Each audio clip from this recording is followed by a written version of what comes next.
So I've been trying to take my photography to the next level. So naturally, I've been looking at Leicas, and this is the cheapest Leica I could find. It's a Leica M5. I know it sounds like an oxymoron. Leicas aren't cheap exactly. So let's go play with it, see whether it fulfills my needs, and yeah, see whether I get poisoned. Okay, so you all might be wondering why am I looking at the Leica M5? So I've been looking at this camera actually for a few years now. I've been wanting to shoot M-mount lenses. So I've been looking at the different cameras, M3, M4, M6. The thing about the M5, I guess, that stood out is the fact that there's only a few options that are available if you want a built-in light meter on your Leica cameras. M5, M6, M7. The fun thing about this camera, I guess, is that it looks a bit different from your other Leica. So, you know, if you're a Leica shooter, you want to stand out, you want to be a bit contrarian, you want to take your photography to the next level, whatever that means, you know, and you want to take nice images. I've been looking at this camera for many, many years. It's one of those cameras that I've always looked at, but then eventually I convinced myself that this isn't something I want because it's gonna still cost me at least 2,000 USD before I can even get it with a lens. It'll probably cost me even more. Each time I looked at this camera, there's always another camera that caught my eye. A Rolleiflex, a Hasselblad, and you know, a Rollei 35, you know, stuff like that. So I've always put this on the back burner, but finally, I haven't bought it yet. I managed to borrow this from one of our viewers. So shout out to Patrick, thanks for lending this camera to me. He's lent it to me for a few weeks now. I'm gonna play around with it. Of course, we're gonna take some images along the way. I hope the images turn out well, but I'm gonna share with you what I think about this camera. I think if you're watching this review, you're probably in the same position as I was, because this isn't your classical Leica look. So a lot of people, so this gets a lot of hate unnecessarily, I would say. But a lot of people watching this review might be wondering whether this is the camera for them. If you ask me right now, I'd probably tell you, don't get this camera, but I'm gonna tell you why in a short while. Okay, so you know we're all analog film shooters, so naturally we're all cultured people, you know. Being cultured people, we want to know the historical context of this camera. So this was the first Leica camera with a built-in light meter. Of course, when it came out, it was a lot bigger than its usual size, usual shape that normal Leicas like the M4 came out in. Of course, now this camera of itself is approaching about 50 years old, most of them. So they are quite a bit old. But back then when it came out, it was quite revolutionary in the fact that it pushed the envelope a little bit further. Just like the M3 changed how rangefinders from Leica look, I guess this also changed the perception of how rangefinders should look. Because I think personally, it pushed the envelope of what it is to be pragmatic. Because of that, I suspect that is why part of the reason being that, I suspect that's part of the reason why it ended up being such a commercial flop. They didn't really sell well. I believe they were given sold at heavy discounts as well. Very few of them are actually available. I think the black bodies there's about 20,000 of them in the market, if you will. And I think the chrome ones are even rarer, so even less of them are available. I suspect the weight, the shape, all that played a huge part in why this camera was a commercial flop. But that also kind of made this camera a cult classic, if you will. And I guess it is being sought after by collectors. But since, you know, most YouTubers, they are always eyeing on an M6 or the classic Leica look, that's why this camera is still available at an affordable price point, if you will, compared to the remaining Leicas. This camera, of course, yeah, I really have nothing much to say. But I guess this is one of the last few Leicas that were built using the old techniques before everything was a bit streamlined and made a bit more efficient, moving on from the Leica M6, M4 II, and M4P. Yeah. So that's just some historical context, just to pretend that we're cultured. Honestly, if you want to learn more, just wiki this. I'm not the right person to explain about this. This is just my first impressions with the camera. I want to load the camera and I want to start shooting. So Ian, can we get started on that? All right, so this camera comes in at a hefty 600 grams, give or take. With the lens, of course, it's going to weigh a little bit more. It has a few features that I'm just going to cover real quick so that our viewers out there know how to operate this camera. This is the rewind switch. So if you're going to rewind your film, you have to switch it to the rewind. On classic Leicas, I believe there'll be an R there, but this is not present on the M5. Of course, if you want to take self-timed shots, you would switch on this lever here. If you want to change your lens, of course, you press this button. It has nothing to protect it, so just be careful when you hold the camera, you don't accidentally press this switch because your lens can unswivel and fall out. At the top, of course, you have your rangefinder window, the frame line window, and the viewfinder window. On the other side, you'll notice a switch here. This switch, you can move it around to see the different frame lines within the camera. I'm going to flip over to the top of the camera now, okay? At the top, of course, you have the classic Leica script that some people adore. I don't give a shit about it. This is your ISO or DIN dial, ASA dial, if you will. You just turn it. It's a bit hard to turn, so once you lock it in, just remember to change it. You have a hot shoe. So the fact that it has an X here, it indicates that you can use electronic flashes. This is the Film Advance. And of course, this camera, it has a large shutter speed dial. It goes all the way to 1/1000 of a second and all the way to bulb mode. Once you're in bulb mode, you actually have free reign on the dial. For those of you unaware, the light meter is still connected to it. So with this, you can still get your right exposure, but when you shoot the image, you will have to manually count the 16 seconds or 8 seconds that's required for a long exposure. You also have your serial number for your unit here. So this is an early model since the serial number starts with 129.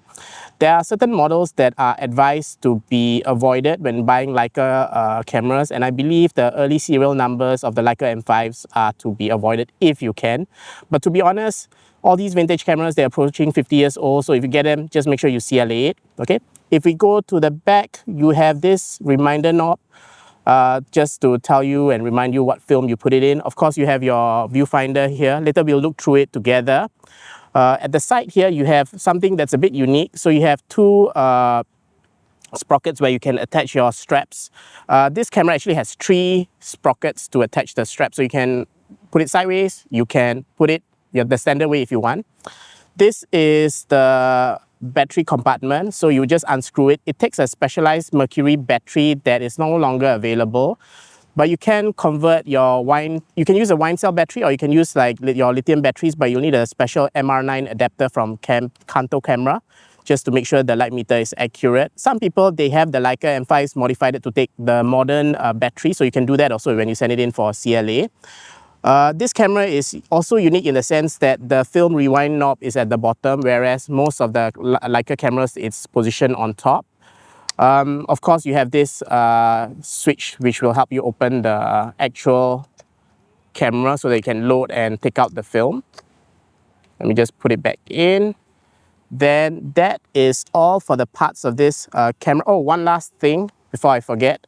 The top here, you have your film reminder, so it'll tell you how many shots you've actually taken. I guess a unique thing about this camera is it has like a black background and a white script. So if you have the black version of this camera, it will look extra nice. I think the modern M6s, all that, it has a white dial inside. I'm talking like a watch collector now. I think we're talking about small things that honestly wouldn't really affect your shooting experience much. So if you're viewing this as someone who's wanting to buy this camera, of course, all these nitty-gritty things don't really matter. So let's actually get started and start shooting this camera, Ian. Okay, so today's film of choice is Ektar 100. So if you see wonky colors throughout this episode, it's because we're using Ektar 100, and it's not because we're doing the most blasphemous thing of using a Carl Zeiss lens on a Leica body, okay? So I'm going to show you how to load the camera real quick. So let's get the film roll out, okay? Do a sniff test. Yes, seems like a 2024 vintage film, okay? So I'm gonna open the film door, very simple. So this has the classic Leica, what do you call it? Quick film placement thing. I don't know what you want to call it. Okay, I have no idea what's the name. So all you do is you just slot it in like the diagram indicated below. So just slot it in, okay? And when you slot it in, it's always good to make sure that the sprockets are roughly lined up, okay? Then you can more or less close it would be a good habit to actually just make sure it is taking up in that for one turn. Yep, okay. Then I will put in, am I doing it right? Oh no, no, no. I think I was right the first time. Okay. Yep, okay.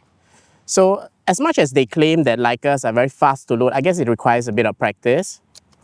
Just a reminder, this dial here is just to help you calculate exposure. It doesn't really do anything. It's just a reminder. The actual ISO is set by this dial here. So we're using Ektar 100, so I set it to ISO 100. All right, so as you see me winding, you might be wondering what these are. These are just contact points for your flash. So some flashes, they don't really get triggered down here, so you can actually attach a cable to, like, say, the X or the M, depending on the type of flash you're using. They usually have something here just to protect it. Don't lose it. These things are very easily lost. They break easily, and when you slot it, just make sure you slot it in fully. When you buy this camera, just make sure all these are part of it, because Leica parts are very expensive. So if you want to look for replacements, it's going to cost you quite an arm and a leg, literally. So I've set the ISO. I've wound to the first frame. Let's go out. Let's shoot. It's an unusually sunny day, so we can finally use ISO 100 film. As I said, the colors may look a bit different because it is Ektar 100, but it should look great on landscapes such as what we have today. No street photography from me. So it's a very, very sunny day. I'm shooting at f8 today. I'm actually maxed out my shutter speed at 1/1000. So everything, I hope, is in focus. Let's just get some shots of the scenery, try to get some nice shots. I'm shooting on a 50mm lens. So just anticipate. I'm gonna try to frame as best as I can. Okay, let's do this. So as you shoot with this camera is a bit unique. There is actually a lever on the inside with the light meter that manually moves behind the lens. So every time you half press, you'll notice the readings on the light meter change because that lever is moving out of the way, so it'll get darker and darker. So don't base your reading off while half pressing the shutter button. Yeah, but this is said to be one of the quietest shutters on all the Leica cameras, so hopefully it makes for some good discreet street photography.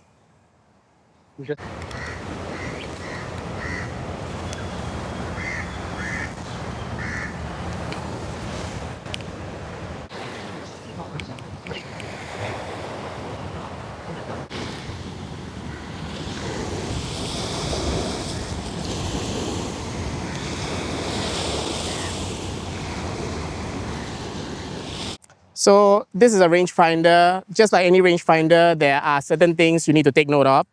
Of course, this being a Leica rangefinder, there are also certain things you need to take note of. One thing is that the shutter curtain is made entirely of cloth. Because of that, I can't really look and shoot into the sun because there's a risk that the shutter curtain might burn actually. Most shutters, they are made of, I guess, blades of metal. So that makes them resistant to, like, you know, small, strong points of light. But this being cloth, silk shutters, I believe, they are a bit more fragile. So if you're going to shoot against the sun, just make it very quick. Try not to leave it open and exposed to the sunlight. You're going to have a hole and it's going to burn through your film most likely.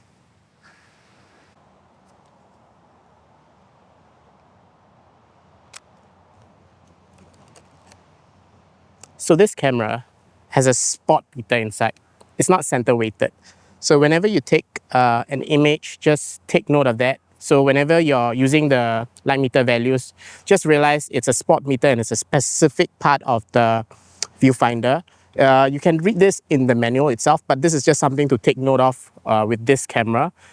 If, let's say, your spot meter is pointed at a very bright object, but that's not your subject, your readings will be off. So even though it has a built-in light meter, it can cause some errors, but I would say those are human errors, not really a fault of the camera. If you know it has a spot meter, just use it correctly. You should have some amazing images. Let's take some more photos right there. You know, street photography is about looking for the beauty in the most mundane things. And these two rocks have caught my eye. And you know, I want to take my photography to the next level. So I'm going to take a photo of these two rocks. I'll call them rock 1 and rock 2. A family portrait, if you will.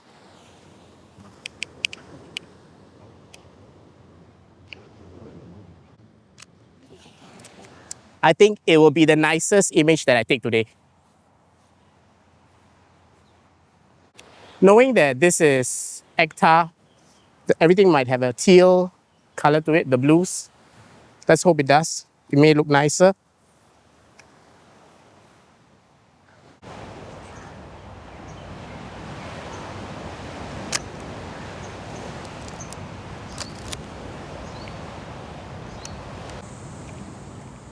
All right, so as you can see, when you're looking through the viewfinder, you can actually see the shutter speed. So this is one thing that's unique about this Leica.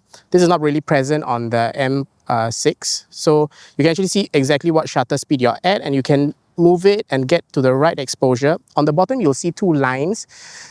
That's one is the light meter, one is your exposure. So you can see how far off you are from the exposure. Then of course, this being a rangefinder, you naturally have the rangefinder patch that you'll use to focus with. So there's quite a bit of information inside this viewfinder, which I really like.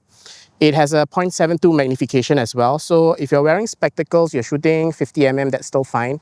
But if you're going to shoot very wide lenses, such as 28mm, then this doesn't even have the frame lines for those, let alone you being probably able to see using this viewfinder. If you like to shoot a lot of 28mm shots, then I wouldn't really recommend this viewfinder at this point, or this camera rather.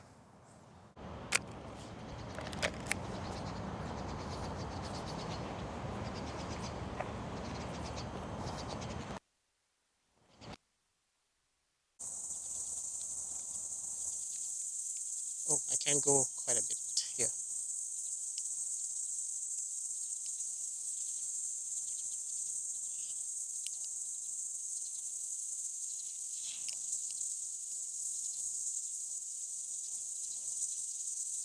Cheers. Okay, so as you all know, rangefinders have a unique shooting experience. Oftentimes when you see them or hear them being compared to SLRs, they always say that with a rangefinder, you can keep one eye on your subject and then the other eye at the surroundings so you can see the frame, so that if something is going to move in, you can anticipate it. Personally, I haven't really found that to be the case. I find it very hard or jarring to keep two eyes open and then still frame, because it's very hard to look through the frame itself. I have to close one eye, so then it defeats the purpose of a rangefinder. Of course, a rangefinder doesn't have a mirror, so you won't have any mirror slap. So I believe you can go to lower shutter speeds and all that.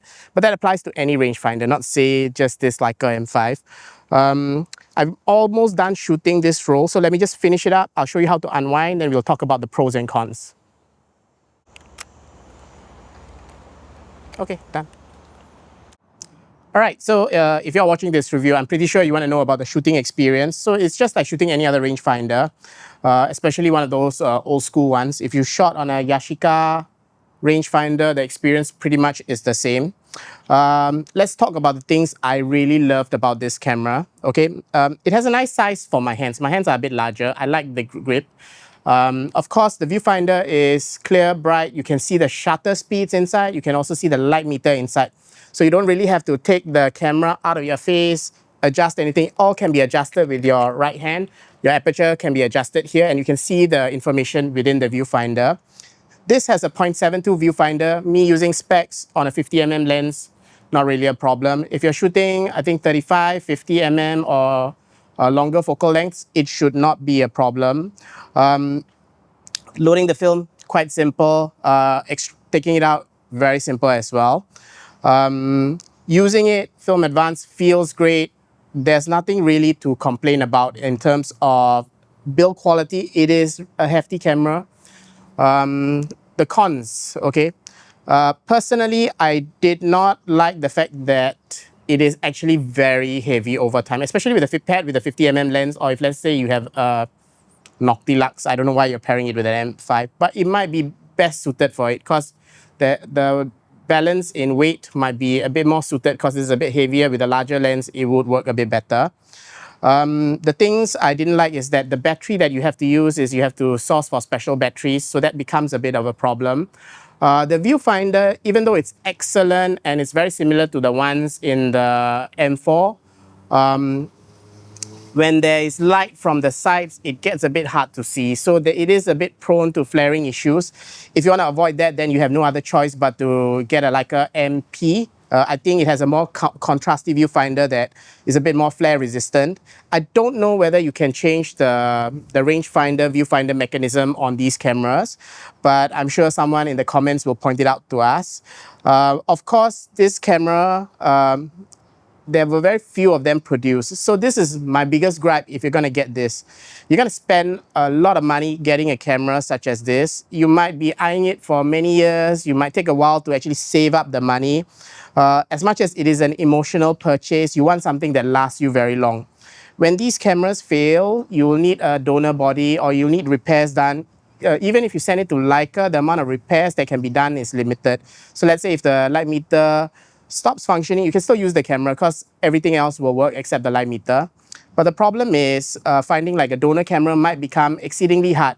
As I was mentioning earlier, there are special colorways for these cameras. There's even a 50-year anniversary Leica branded version. If you don't know, Leica turned 100 years in 2025. So even those cameras, they're approaching 5 decades old. So finding like repair parts, maybe replacing them, and on top of that, finding someone who is willing to repair Leica M5s. There are some repair techs, repairmen that don't really repair these cameras. So knowing that, I don't know whether I can, in good conscience, recommend this camera per se. Personally, I really like the shooting experience.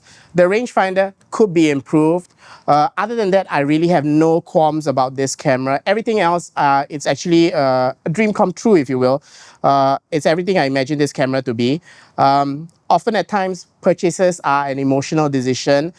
I'm still griping on the viewfinder, so I think I'm going to play around with this. We're going to look at the images. Of course, the images are a function of the lens more than the body. The body just makes taking images a bit easier. We'll interspace them throughout the episode. You can have a look at them if you like it. Of course, that means the lens is something. Maybe we should review the lens. I don't know. Okay? So without further ado, I'm going to show you how to unload the film. Okay, so I've shot through the first row. We're already there. I can't really advance any further.